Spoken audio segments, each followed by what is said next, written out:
Few worlds in the solar system feel more like science fiction than Titan. It has rivers, rain, lakes, and seas, but none of them are made of water. For decades, Titan looked less like a real moon and more like a place fiction would invent. A world hidden behind orange haze, with dark seas, brutal cold, and chemistry that feels almost wrong. That is exactly why science fiction keeps returning to it. The strange part is that the real Titan may be even more extraordinary than the versions fiction imagined. Chapter 1: Behind the Orange Veil. Since its discovery in 1655, Titan has fascinated people for one simple reason. For centuries, we could not see it properly. Its surface was hidden behind a dense atmosphere and a permanent orange haze, turning Saturn's largest moon into one of the solar system's most mysterious worlds. Before Cassini-Huygens reached Saturn in 2004, Titan was known mostly as a golden, smog-covered moon larger than Mercury. And when the Huygens probe finally descended to its surface on January 14, 2005, it revealed that this hidden world was not just strange in theory, it was real. A place with weather, landscapes, and chemistry unlike anything we know on Earth. That is part of why Titan feels so naturally tied to science fiction. In Gattaca, Ethan Hawke's character is preparing for a mission to Titan, and in one memorable moment, he exhales cigarette smoke into a wine glass. A small, elegant image of a world concealed behind something dense, murky, and hard to see through. The reference works because Titan has long occupied exactly that space in our imagination, a remote world veiled by a thick nitrogen atmosphere and an orange photochemical haze that kept its surface hidden from view for centuries.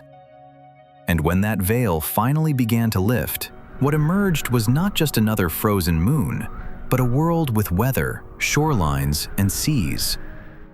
Chapter 2: Seas of Methane, Shores of Ice.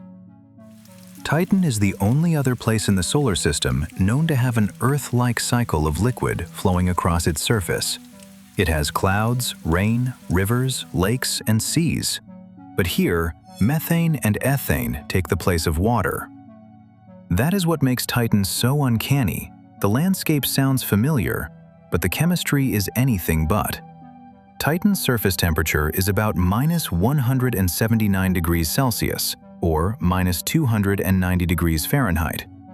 At those temperatures, water ice plays the role of rock, while methane and ethane can remain liquid. That is why NASA describes Titan's surface as one of the most Earth-like places in the solar system, but only at first glance. Titan behaves like a world designed from a different version of nature. A useful cultural shorthand here is The Titan, a movie available on Netflix. Its main character is subjected to a radical genetic transformation in preparation for a mission to Titan, an attempt to reshape the human body for Titan-like conditions, including extreme cold, methane liquids, and an ultra-low oxygen atmosphere. The movie pushes that idea into speculative territory, but the premise points to something real. Titan is not a world humans could simply walk into. And that is where Titan becomes more than science fiction. It becomes a laboratory. Chapter 3: The Chemistry Before Life. Titan matters not only because it looks extraordinary, but because it may preserve a natural laboratory for the chemistry that comes before life. NASA suggests that prebiotic chemistry may be unfolding there in ways that cannot be fully reproduced in laboratories on Earth.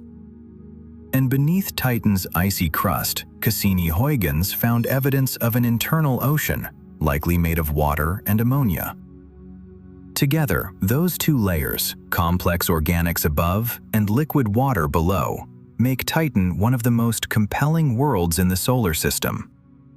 That is exactly why NASA is sending Dragonfly, a car-sized rotorcraft built to move from site to site across Titan and investigate its chemistry and habitability. The mission is not designed to detect life directly, but to study the kinds of chemical processes that may have existed before biology emerged on Earth.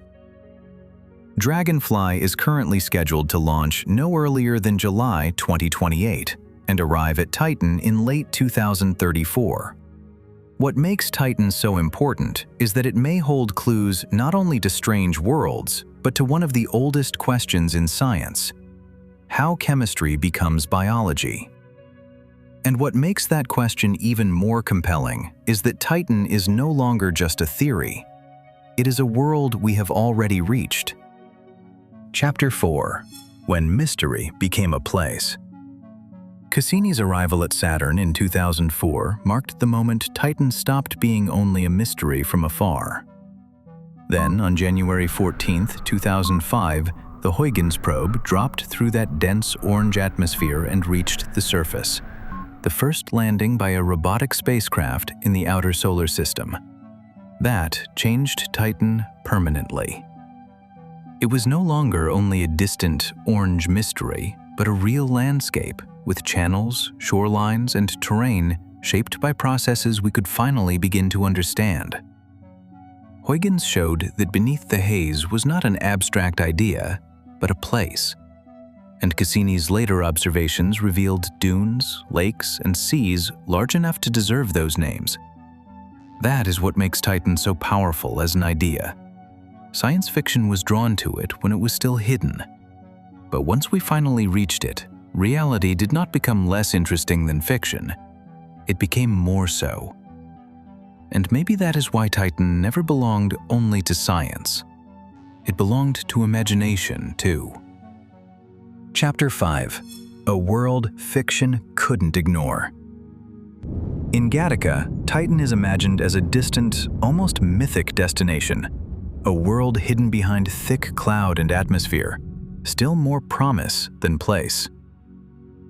In the Titan, it becomes something harsher, a moon so cold and chemically alien that the human body itself has to be redesigned to survive there. Literature imagined it in other ways. In Arthur C. Clarke's Imperial Earth, Titan is not a monster world, but a human colony, underground, inhabited, and serious enough to feel like a real extension of civilization.